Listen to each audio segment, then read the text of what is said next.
Ayun na nga. Mga sir, magandang araw sa inyo, mapagpalang araw sa inyo at maulan na araw sa inyo. Pasensya na, medyo maingay. Hindi ko nadala yung mic ko, ang tanda, hindi nadala yung mic. Kakamadali, kasi palakas na yung ulan, so kailangan ko nang magmadali na pumunta rito. At ayun, nakalimutan na nga. Anyway, balik tayo, re-review tayo. Magpapakita ako sa inyo ng tatlong klase ng Met helmet. Alright, so kung magugustuhan mo to, abay, mag-PM ka lang dito sa sasabihin kong store kung nasaan ako.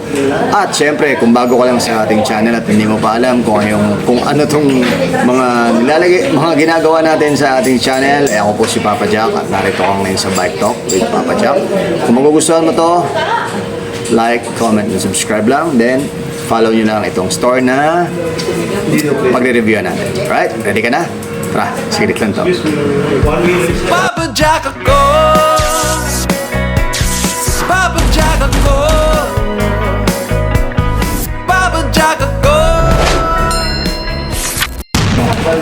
Oh, ayun, sabi sa inyo, saglit lang to eh.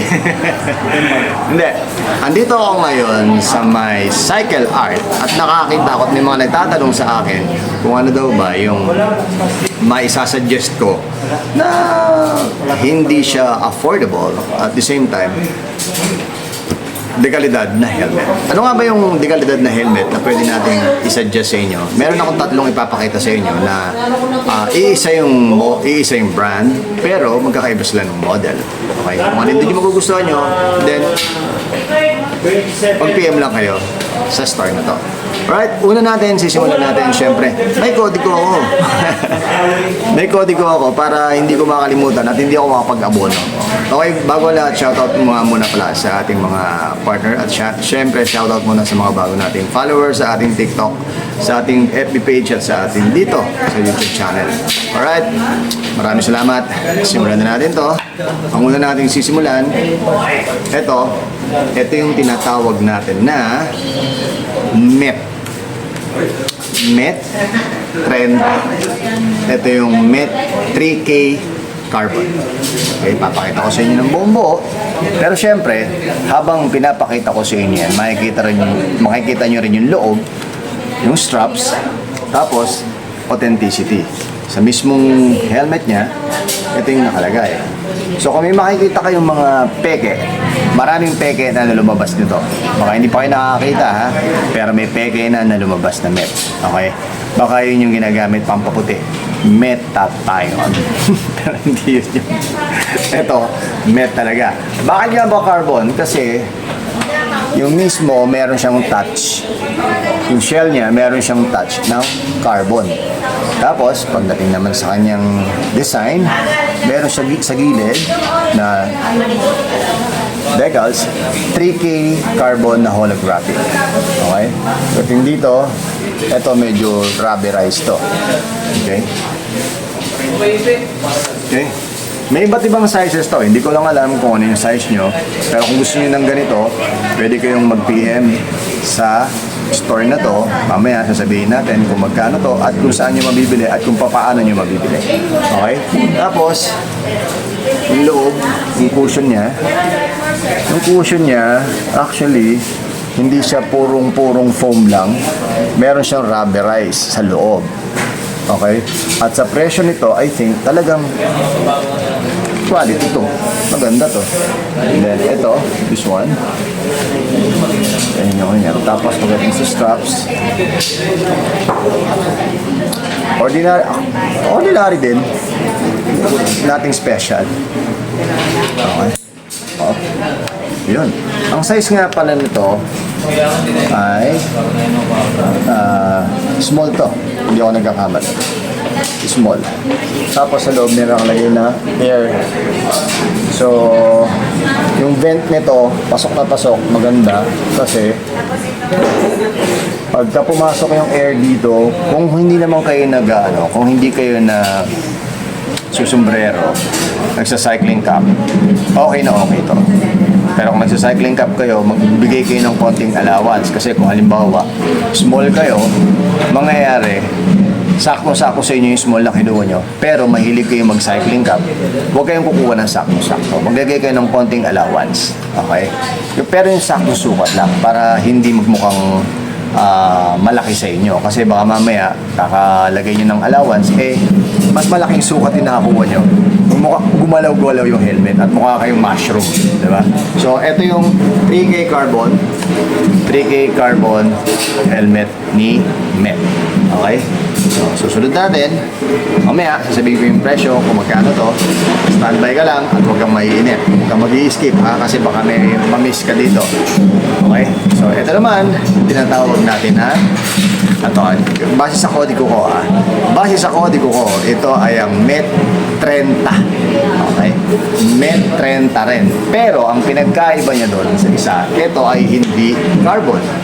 Okay? Pagdating naman sa vent niya, halos hindi nagkakalayo yung vent ng 3K carbon dito sa Met 30 na hindi carbon. Okay? Hindi siya ordinary kung mapapansin nyo, hindi siya ordinary na red, hindi siya ordinaryong maroon. Para siyang may pagka-chameleon. Chameleon yung black na to, may pagka-chameleon yan. Tapos, ito, hindi siya glossy. Ang pinaka-glossy lang niya, itong back belt na to. Tapos, sa harapan, sa likuran, may mga decals din na ganyan. Tapos, yung decals niya na Met 30. Pero ito yung pinagkaiba nun hindi siya carbon. Okay? Yung 3K carbon, yung kanina, sinabi ko sa inyo, yun yung may nakalagay dito. Yun yung pinagkaiba niya. Model niya yun. Okay? Tapos, yung decals niya, ito color white. Yung kaninang Met na 3K carbon ay halos hindi mo siya makita na black. Dark gray, parang gano'n. Okay? Pagdating sa cushion niya, ang cushion niya kakaiba. Kasi yung cushion niya, may color yellow.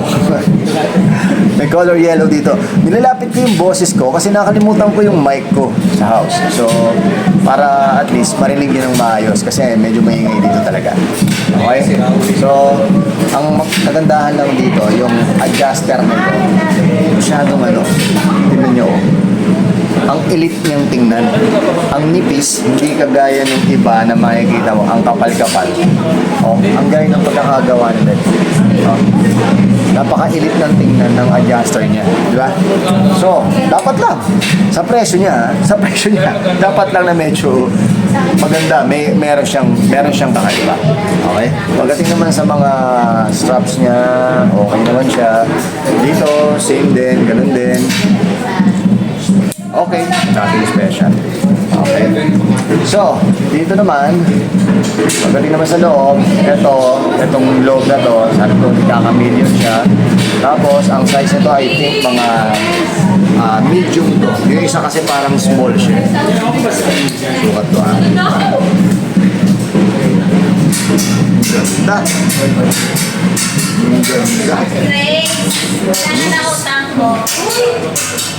Ganda Nagkakautangan na rito. Nagkakautangan na. So, ito yung Met 30. Okay? So, tingnan natin yung isa pa. Safety helmets. So, lahat ng mga Met may ganito. Okay? Susunod natin. Itong huling-huli. Gusto ko to. Marami nagtatanong sa akin ito kung meron daw Met 30 na ganitong color, ganitong model. So, ito gusto ko. Ito yung tinatawag na Met na pangmabilis. Grabe ito, ang ganda nito. Ganda nito. Yun. Ito daw yung tinatawag na Met Livale. Ano yung mga Italian yata yun yung mga ganun. Parang mga French Livale. Met Livale. So, hindi ko alam kung sino yung gumamit na rider na ganito Met. Ano ba?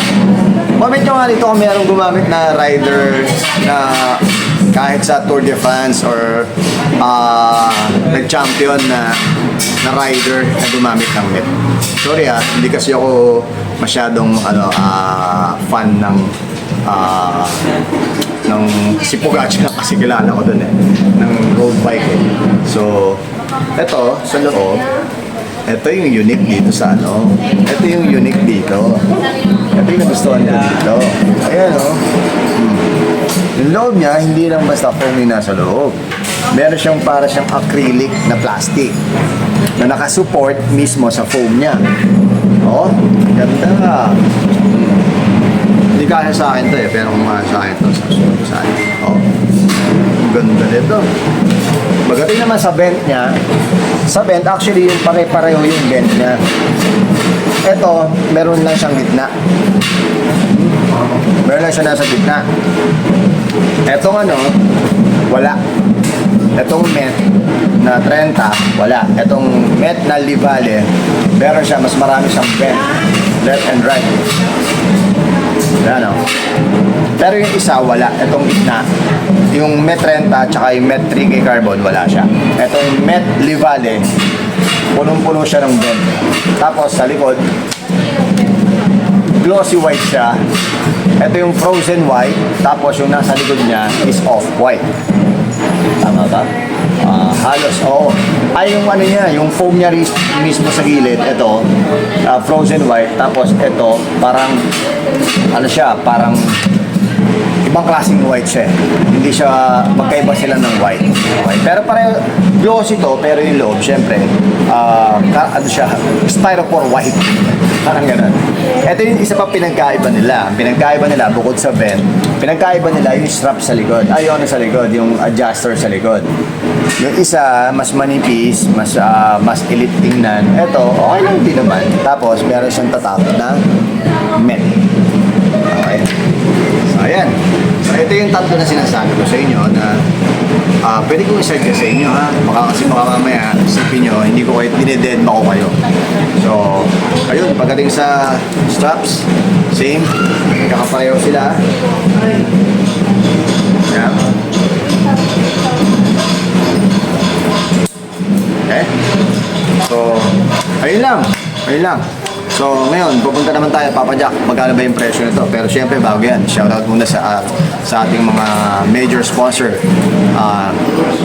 Mon Inks, Happy Soul para sa ating mga ginagamit na City Apparel, tapos Lifestyle, tapos Stingray Therapeutic Spray, Gear Protect, at syempre, Bike Repack. Shoutout sa iyo sa maintenance ng ating bisikleta. Okay. The moment of truth kung magkano ba to. Okay? Simulan muna natin ito sa Livale. Sa 3K Carbon. Sa 3K Carbon, ito ay 14,500. Yes! Carbon, 3K Carbon. Okay? Tapos, itong 30, Met 30 ay 10,500. Okay? 10,500. Tapos, ito namang Livale na white ay 8,000. At tanongin nyo sa akin, kung meron pa yung discount. Of course, may discount pa yan. Basta pumunta lang kayo dito sa store. Saan nga ba tong store na to? Sasabihin natin, i-reveal na natin. Store reveal. Dito naman, dito yan, sa may Cycle Art.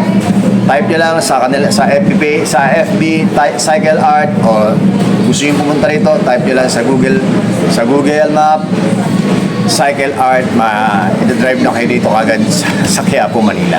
Okay, sa harapan halos to ng Raon Shopping Center. Sa harapan, sa entrance mismo.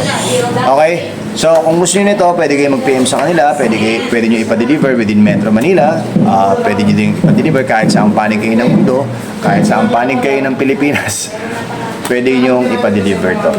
Pag-usapan nyo lang kung paano nyo mapapadeliver to, and then sila na bahala at kayo na mag-usap kung paano nyo mababayaran ito. Okay, pwede silang credit card, pwede silang GCash, pwede silang cash, lahat pwede sa kanila. Pwede silang utang at pwede silang home credit. Okay, home credit, pwede sa kanila. Right? So paano? Sana nagustuhan nyo yung ating mga ni-review ngayon. At kung meron kayong katanungan, meron kayong gusto ipa-review na parts, pwede nyo magamit sa inyong bisikleta. Feel free to comment and mag-PM lang kayo sa ating FB page at sa ating TikTok. Alright? Hanggang doon lang muna po tayo. Palaging nadaan. Mahirapan pero di suko. Ako po si Papa Jack at narito ako ngayon sa may Cycle Art. Pinubulong ko na sa inyo para marinig nyo. Ha? Kasi ilan pala nakakaalam na wala akong mic.